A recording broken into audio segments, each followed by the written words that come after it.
nandrefa ny fiarakodia nitondra ny filoha Andry Rajoelina mivady tamin'ny 5 ora sy 23 katroka.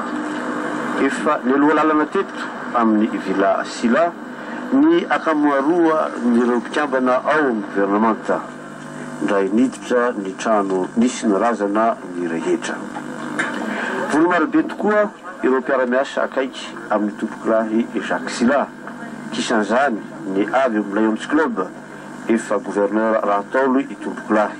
Ny avy amin'ny Église catholique apostolique romane fa ao ihany koa ireo avy ao amin'ny interneram-pirenena toa Angiahy Mahazaka questeur tamin'ny fotoanandro. Haterina eny amin'ny fasandrazany eny Anjanahary ny nofo mangatsiaka ny tompokilahy Jacques Sila rehefa avy atao veloma farany ao amin'ny paroasy Masindahy John Baptiste Faravohitra.